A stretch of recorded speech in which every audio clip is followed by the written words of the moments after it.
Hello, true believers, and welcome back to another edition of BK's Bullets. As always, I am not your host, Brent Casina. My name is Jim Afanis, and from time to time, especially when he's on vacation, I take over Brent's channel and pretty much post whatever I want because, guy's my best friend. I'm logged in on his account. Why not? But I really actually wanted to talk to you guys today and level set with you on my total heartbreaking sadness of the end of the Arrowverse. I am not a huge comic guy, not the way Brent is. I don't think anybody, maybe Ian is probably the only other one who could match Brent's love for comics. That's probably why they do a show together. And by the way, did you know they now have a YouTube channel? I'm going to post a link to that in the description below. Do yourself a favor and subscribe to it.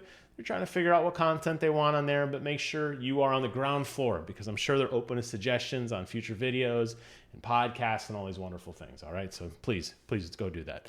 But what I wanted to say was I'm really sad because I'm not a huge comic guy. I kind of dabbled a little bit in the New 52. Really wasn't for me, especially when they kind of went away from the New 52. And although I do occasional reviews for Brent's channel on some of the old stuff like the animated series that I was doing or on some of the trade paperbacks that Brent lets me borrow, the reality is I don't have that love or that understanding or deep connection to comics the way that he does. That's why the Arrowverse grabbed me so much, is because it was truly uncharted territory. Yes, they did borrow a lot off of familiar themes and character names and storylines and concepts from the comic books, but it was truly its own thing.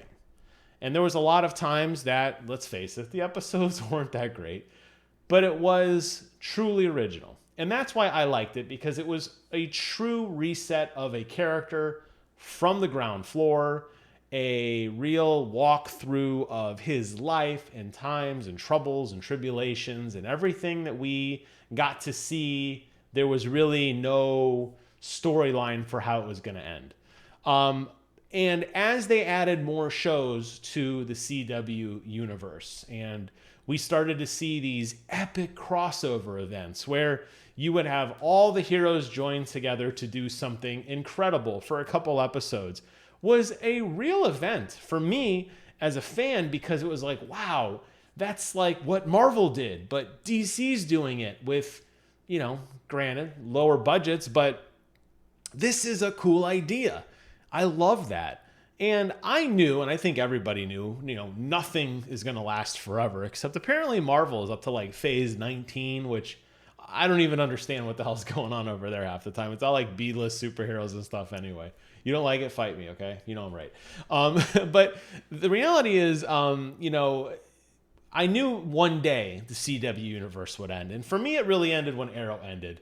I gave up on Flash, I want to say around season 4 or 5, maybe even sooner. It was this season where they added the Elastic Man. I don't remember his name, but he was super bendy. That was it. That really broke the show for me. So for me, it kind of ended a little sooner, but I think it really ended when Arrow finally retired, because Arrow was kind of my guy. I really like Oliver Queen. I got to meet Stephen Amell.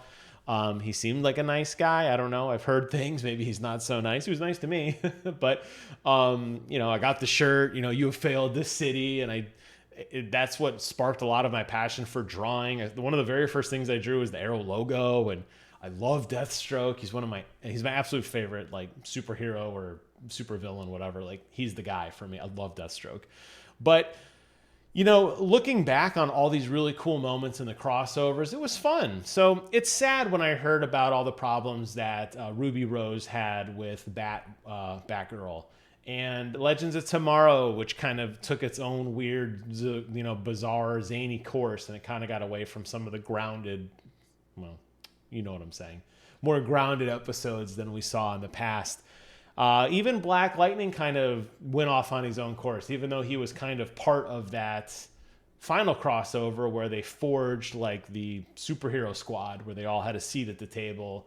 There was a spot for Black Lightning, which was cool.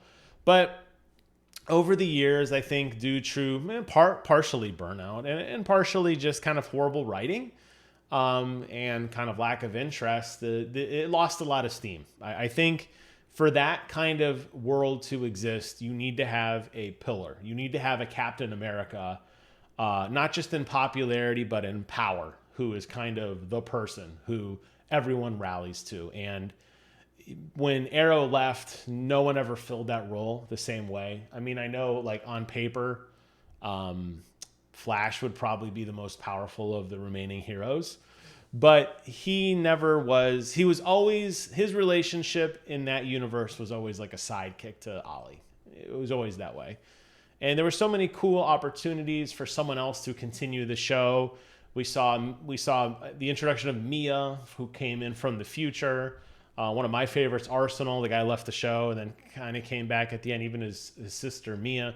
There were many opportunities for CW to invest in the next generation of heroes, to keep that legacy alive. And they chose not to. And now, obviously, shutting down the final season of Flash, coming up here, that'll be it. Everything else has been canceled or dead.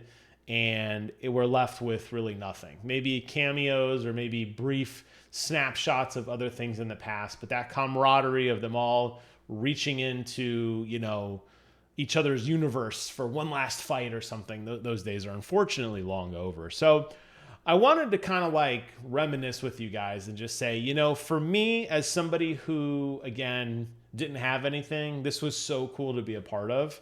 And it's been dying for a very long time. I mean, it's formally, I guess, dying now. But I hope that CW learns some lessons from this.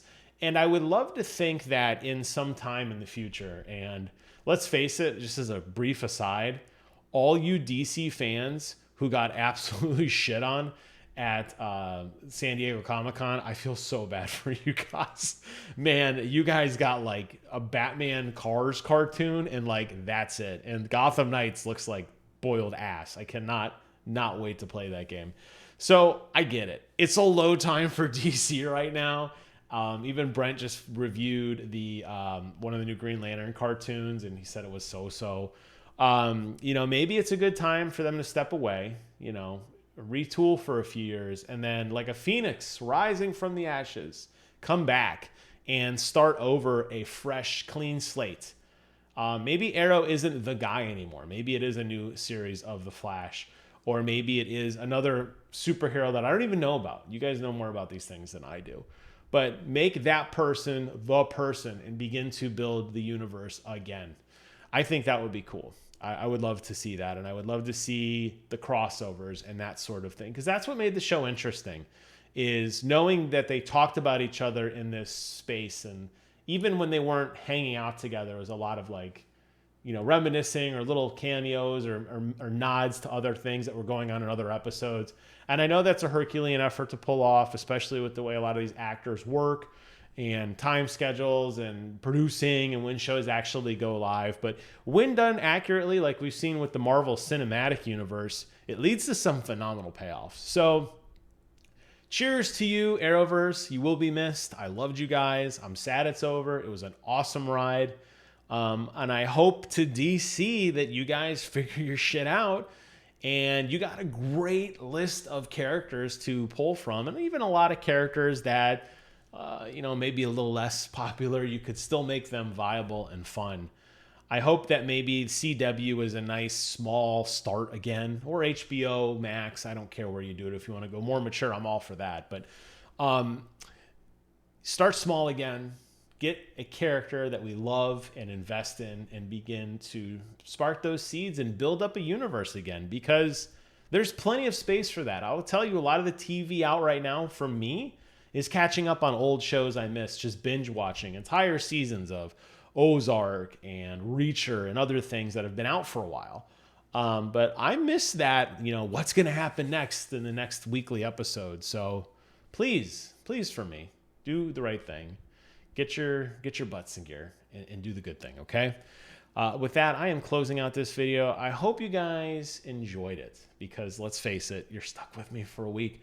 I'll be back later in the week with some more thoughts, and maybe Brent's got some other stuff uploaded as well. I don't know, but I'm going to be here for at least a while. So thank you all so much for watching. Take care of yourselves. And until next time, I will see you guys in the funny pages.